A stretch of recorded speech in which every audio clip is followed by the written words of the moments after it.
Welcome to Below the Line, where we talk about working in Hollywood from the crew perspective. My name is Skid. I'm a former assistant director and your host. Quiet on the set. Today we're talking about Ballerina, the latest film set in the John Wick universe. It was in theaters earlier this year. And I'm happy to welcome a returning guest, cinematographer Romain Lacourbas. Romain, it's great to see you again. Great to see you. I'm glad to be back.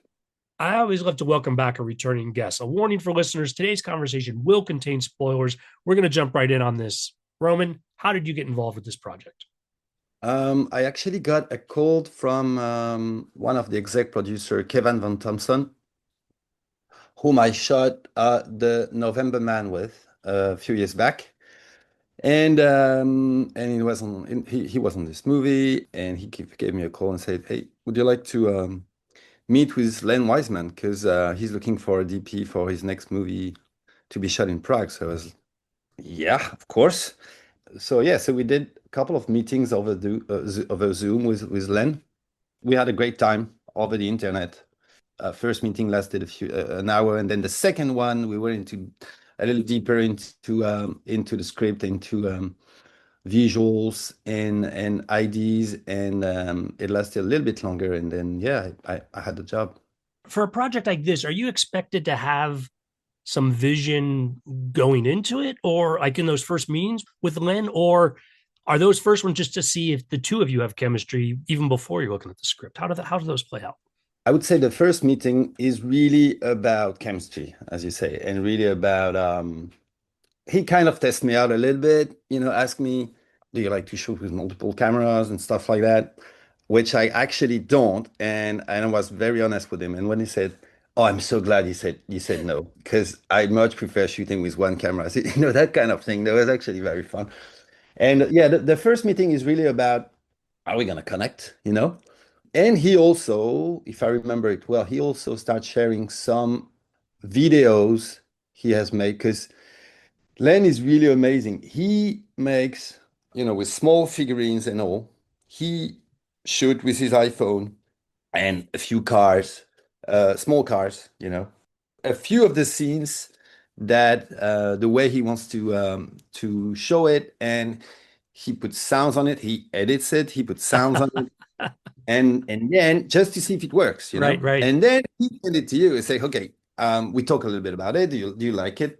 And then he does sometimes a little bit of modification, but those videos are really, really precise. And then just about, okay, how we do it.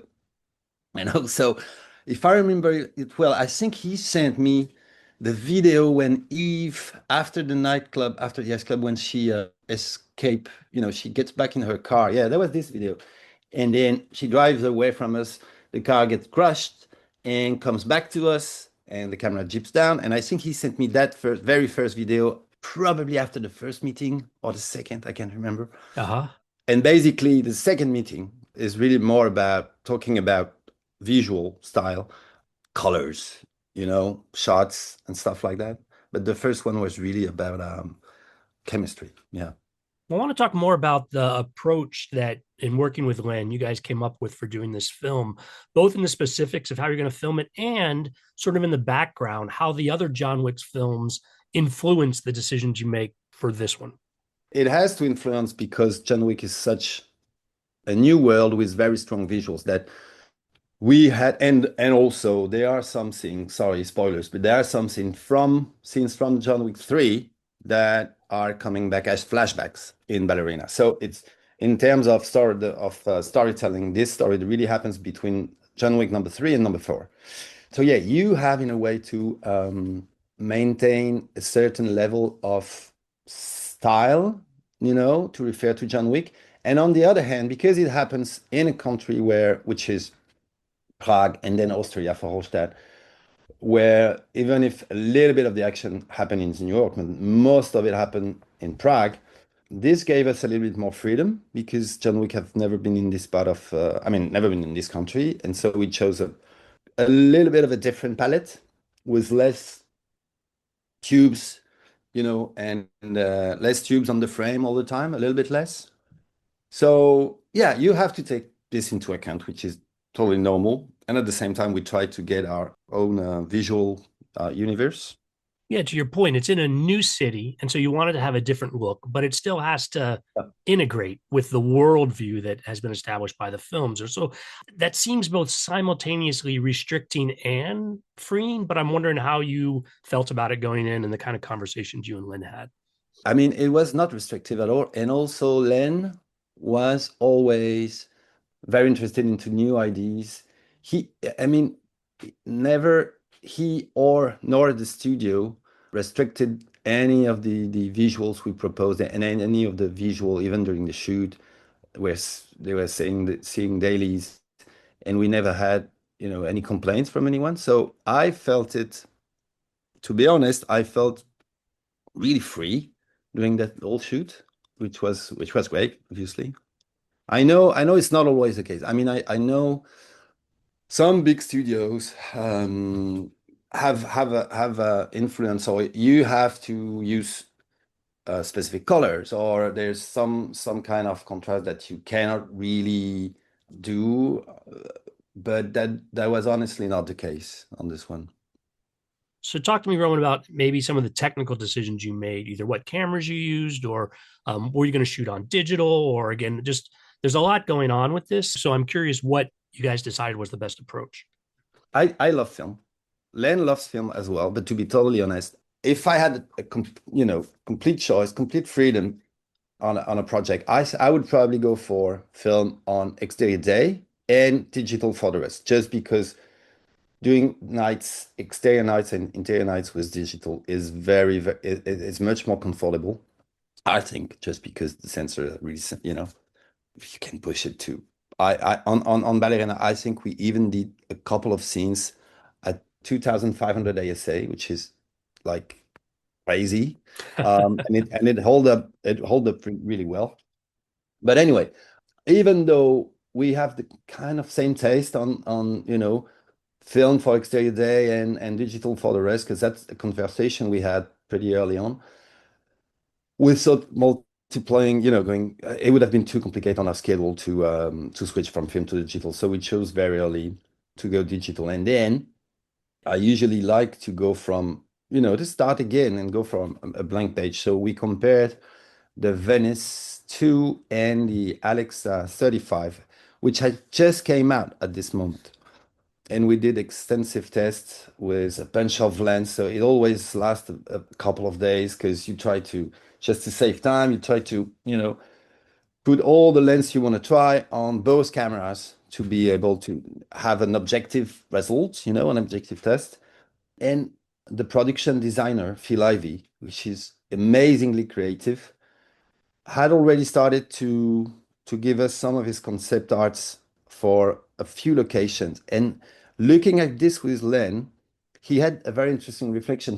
He said one day, just before we saw the test, he said, we don't want an image too shallow because we want to see the production design. And when he said that, I thought going large format was probably not the best idea. And then we saw the test, and I think we compared a couple of Hawk large formats, but not only, I can't remember, there were so many lenses to be honest, but at the end of the day, we chose to go Super 35 because we were not after, again, a very shallow depth of field. And we really liked the Alexa 35 for not only for the dynamic of it, which is pretty great, but for the softness of the highlights, the organic feel of those highlights that doesn't look like video and that kind of look like film. It has something not too, I don't know how to express it, but organic, I guess, would be the right word. And going anamorphic was always our preference. It's our very early conversation. So we went with the Hawk classics, which we loved really, and that was our combination: Alexa 35 and Oak classics. The other great thing is we're not into long lenses, so I think we shot most of the movie between the 28 and 45, I think, we kind of don't like, except for POVs or stuff like that. But most of the time, we would never go above 50, basically. For someone who isn't familiar with all the technical specifics, Yeah. if I'm watching the film, what would I watch for and what might I notice that? And then I say to myself, oh, they're using anamorphic. Great question. Actually, one of the first things, especially when you use wide lenses anamorphic, and especially with this set of lens, you'll notice on each side of the frame some distortion. Most of the time on the side, really on the edges of frame, left and right. And you'll see that all the verticals are actually not straight, but they are slightly curved. That's one of the first thing. The other thing is the bokeh, which is if you are looking at a night scene, exterior night scene, and you have lamps, street lamps, or the headlights of a car far on the background, out of focus, because the focus is on much closer to us, is on the subject that is close to the camera.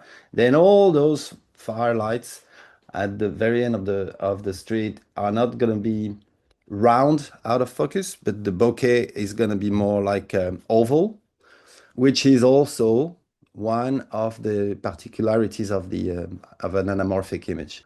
And then the last one for me, which is a little bit more subjective, but if you have a chance one day to compare a spherical image and an anamorphic one, there is one striking thing is that it's a little bit like if it gives you more volume in the image. It's not, I wouldn't say it's a 3D image, but it gives you the impression of much more volume and more separation between is close to the camera, the midground, and the far background. That would be for me the three main criteria. Now, taking all of these decisions you made about the cinematography, I'd like you to apply them to the challenges of filming a highly choreographed fight scene, which, of course, is the earmark of this John Wick universe. But before you answer, I also want to do a callback. The last time you appeared on this podcast, we spoke about your work on The Witcher, the Netflix series. Now, I'd love to hear about similarities and differences between these two projects. So the main difference, first of all, Witcher was heavily VFX involved, even for the fights, because when Geralt is fighting whatever monster, it means a bunch of guys dressed in green, and Yeah. and a lot of VFX behind it. The other thing that was very different is we probably shot The Witcher. I mean, some of the action scene on The Witcher were probably shot in a more classic way. And no offense to any of the director, obviously, but it's just that it's a different approach because it's a TV show. It's not exactly the same, I would say, for a feature. My point is for Ballerina, one of Len's favorite approach, one of, because it's not the only, obviously, is to make the shot last as much as possible, which means less shot in the edit, but also means that Anna must be able to do as much as possible, even though she had a stand double, obviously, but the idea was for her to do the maximum herself. And there's a few hidden cuts there and there, especially on the granite fight. But the main difference would be this, making the shot last as much as possible. And the other thing is, as I said earlier, most of the time we shot those fights with one camera, which it can seem a little bit crazy when you talk about fight scene, but if I remember correctly, pretty much all the fights without guns were shot with one camera. We started, pulling out two or three cameras when guns are involved, just because it means impacts on the walls, which means also, when you get an impact on the wall, it takes a lot of time to redo it and to clean the wall and to put it back as it was originally. So those are little details which you struggle with on a day if you don't have multiple cameras. So apart from those reasons, and even car stuff, I think, for instance, that same shot that I described before, on the street after the ice club, nightclub, that was shot with one camera as well. Wow. So it's it's a very different approach, and it's super exciting for a DP to be working with such a director because in a way it is easier to focus only on one camera At least from that's what I think. It's much easier to focus on one camera than on three, three screens, three displays. And also, I had that fantastic camera operator, James Frater, who I tried to work with all the time, who has a very important and creative input, and who I obviously totally trust. So this we were that kind of a trio, Len, James, and I, trying to push it as much as we could. And yeah, so such a and it's funny because James Frater, my camera, was also on The Witcher, by the way. That's where I met him. And at the beginning of those big, all those fights, we looked at the choreography, which were already, prepared by the by all that stunt team, and they were filming it, editing it, putting sound on it, and so we could talk with them, and Len was sending his notes, and they were modifying it, and etc. etc. So James had to learn all the fight as much as he could to be able to, to remember where to pan, where this gun is gonna fire, or where this guy is gonna be hit, or that sort of stuff. So he could react and be on the right timing. And it took us a little bit. I mean, at the very beginning, I think the very first fight we shot was probably, I think it was the one on the basement, which lasted quite a few days. We were not completely sure with Len at the very beginning. Where are we gonna go, dolly? Are we gonna go with a crane? Are we gonna go? And slowly, because all the movie is pretty much fluid, either on tracks or on cranes or um, and the fight we were like, it took us a few days to find the right grammar for it, and we ended up using a combination of the Alien Revolution, which is some sort of Steadicam that James has and uses a lot, and handheld. But it was not, it was not like a real evidence at the beginning. We had to find a right way of telling of showing and shooting the fights. And when you say the basement fight, I'm wondering which one specifically you're talking about. Sorry, because yeah, of course there is so many fight that it's hard to keep. But it's a whole long fight, right? No, it's the one when she gets to Prague and she goes down the armory and she gets attacked. That's the one where the grenade fight happens, actually. Yeah, that is an impressive bit of business. Let's go right into that because that's notable on this. I mean, it's in the previews. I can't believe that this is one of the ones you started with. Basically, grenades play a huge part of this entire conflict as she goes through the armory and is attacked by these assassins. Talk to me more again about how that came together and just the challenges of, I don't know, grenades being a big part of the filming.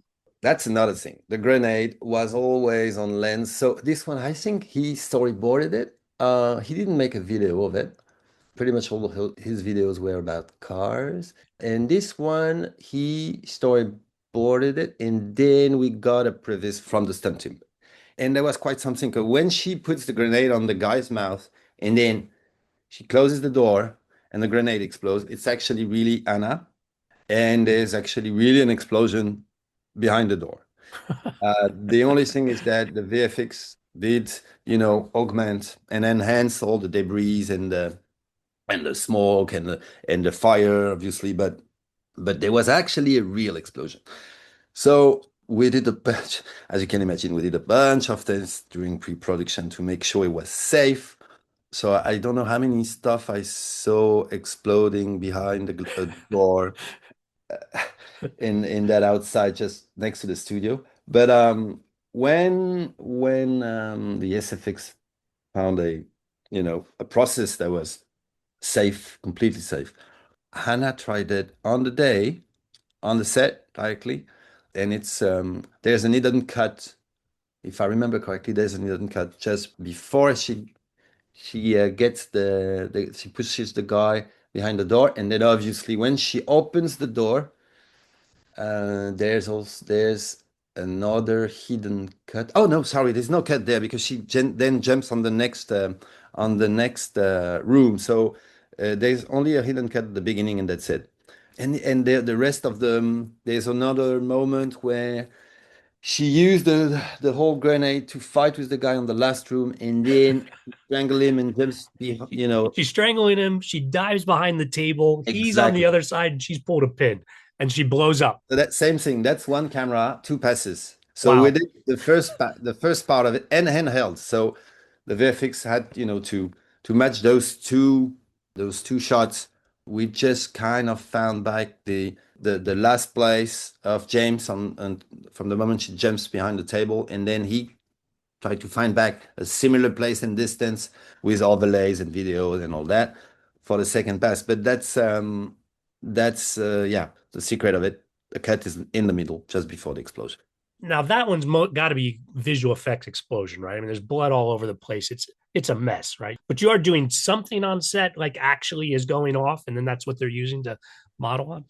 Yeah, you know, they hide a small cannon behind the table, and a guy presses the button at the good timing, and then you have all sort of red splash of, I don't know, you know, that thing that looks like blood. And that's awful when you look at it. But it's actually sweet. And no, and it's a mess, as you say. 'Cause then again, the art department needs to clean everything if you want to get back to that shot. So it's the kind of thing that takes a lot of time, a lot of time. But it's really fun to do because you know that's another thing. A great thing about Len is that he wants to do as much as practical thing, as much as possible. You know, he's not against VFX or stuff like that, but the more we can do with practical stuff, explosion, weapons, knives, then he prefers that. And it's much more exciting for a cinematographer because you're trying to do things on camera as much as possible. Yeah. Well, in the spirit of doing things practically, I want to go back and ask you some follow-up questions about that first kill, the grenade in mouth behind the door, because that is certainly very memorable, but it is actually the culmination of a fight sequence that I think begins with her throwing a grenade at a guy, that guy getting flung across the room. That leads into a knife fight. And then finally comes to the point where she gets the grenade in her mouth. And all of that was on a rewatch, extremely seamless. The sure thing is that we shot everything in chronological order. Otherwise, it's really complicated for the other.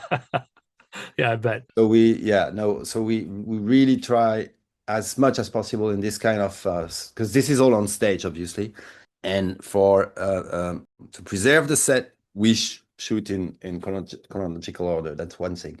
Now, the moment you're referring to, which is kind of at the beginning, there's a few seamless cuts which I cannot really remember where they are because this fight was actually a little longer. I think she was fighting with a guy on the original version at the first floor, and then she was strangling him and put. Oh yeah, I remember now. She was putting him on the ground and putting a grenade under him, and then she was using him as a shield to protect her. And then the ceiling was exploding, and she was dropping on the level, you know, on the bay on that. Uh-huh. So that part was reduced, and they kept only the grenade case. But all I remember, yeah, that's a little bit complicated because again, it was reduced. So the only thing I can tell you for sure is that there's a few seamless cuts and a few editing tweaks, and that it took us, I don't know, we stayed in this basement maybe 10 days, eight Wow. days, Yeah. something like that. I mean, it was not a super long shoot. We probably shot about 60 days total. Oh, for the whole thing. Wow. Okay. And there was a second unit that did all the car stuff with stunts for about 8 to 10 days, I'd say. Okay. It was actually a quite a hard schedule, just because for that kind of film, it's not 60 days is not a lot, you know. No, not at all. Now, it's not a surprise that a big fight scene like that, you're going to shoot it on stage where you have control over everything. But I'm curious to talk about another set, which was fairly prominent, and that is the Prague Continental itself. What if that was on location? What of it did you bring into stage? And as a reminder to folks, she pulls up on a boat and goes in under this bridge to the entrance. And I'm just curious to hear more about the visuals for this set. Yeah, thank you for asking because I really love this. I really love this set. So when she gets on the boat and on the on the dock, and then she enters from the outside, that's really in Prague. And we just found a place. It's actually a restaurant with that big round piece of glass that opens, and then that cuts to the lobby of the hotel, which is actually a real place. It's a museum in the real center in Prague, and I'll come back to that. And then that cuts to various hotel room. I mean, her room, and then Norman Reedus' room. And this is actually on stage. So Phil Ivey, great production designer, mentioned him before, he, because when we found this museum, which again is the lobby, it took us a lot of time to find the correct location because it has, it has a different feel. It's modern and it's all at the same time. You have kind of black and green marble on the floor. You have practicals that are a piece of art, and again they go again, they crosses past time with it's hard to say if they are from the 21st century or the beginning of the 20th century. Anyway, Phil Ivey took all this into account, and basically his main constraint was to build hotel room with big windows, just because the lobby has huge windows. So we wanted to stay into that. He wanted to stay into that vein. And then when you do that kind of set on stage and you have huge windows, very soon comes the question, okay, what do we see through the windows? So we study with the VFX the idea of LED screens, which was way too expensive for 8 days. It's probably a little cheaper now, I'm not sure, but at that time, because that was 2 years ago, it was too expensive. So we started the green screen option, but because there is so much, shiny floors, shiny stuff, shiny knives, everything is shiny in that bedroom. It would have been a nightmare for the VFX and also for us. And that's also something that Len hates is green screens. He much prefer having guys that would work on rotoscoping faces and stuff rather than using green screen. And I totally understand why. So we went to the good old Translight, which is just a huge picture that usually you backlight it for night stuff, and which can work. But the big issue, as you can imagine, is nothing moved. It's just a picture. So everything is stills. So we tested it and we were kind of with Phil and even then we were a little bit nervous, to be honest, because we knew it was not sure that this thing was going to work. And then Phil got that amazing idea the day before the test, and he said, "What if we just put rain on those windows and it's going to rain for the whole scene?" And we were like, "Of course." And I was like, "Why didn't I thought about it first?" Of course, that's genius. So for the whole scene, you have windows going down, all those big windows. And I tried to do, we had some moving lights on the floor that simulates the headlights of cars, and the street light and moving stuff, moving lights, just that would produce the life on the street at night. And then we went to the shoot the lobby a few weeks after that. It was February or March, I can't remember, but it was actually not snow. We were afraid that it would snow. That was in February, so we were a little bit afraid it would snow, and it didn't. But we still had to bring a lot of water to make, same thing, Sure. the continuity, which also meant we had to put a bunch of water. You usually at night stuff put water on the floor to get the shiny aspect of it, but we had to introduce rain on a few scenes just after that. So yeah, long story short, but it's just funny how, we ended up using an old process, which is the Translite, and somewhat got an amazing idea to make it look like real, and I think it works. I don't think that people see that it's fake. I don't know. I should ask, but I've never had someone coming to me saying, "Hey, this is a Translite." No, but maybe people do. I don't know. I wouldn't have guessed it was a transite. And even But watching a second time when you had pointed out the possibilities, nothing jumped out at me. So I think part of it's the integration of those scenes, and that you get into an action sequence, in those hotel rooms that obviously captures people's attention. So I am similarly interested in your visual approach to Hallstatt, the Austrian town where the Eve character ends up chasing down this cult of assassins. It's a striking visual change. She's driving in along the road, the snowy road, and then we open up on the town. But as I understand it, you shot in the actual town. Tell me more about that approach and what you guys were accomplishing there. That's also a town that Len has scouted using Google Maps a year before. I'm not kidding. And he wanted that action to happen there. So, because this is in Austria, it was a little tough budget-wise, but we ended up shooting only a few, I can't remember, but just a few days in Holstadt, and we cheated some of the action of her on the roofs and stuff like that on in another part of Czech Republic. Okay, got it, got it. Something closer to home, but that matched the style you guys had established with that. Exactly. Which means, bringing artificial snow and all that.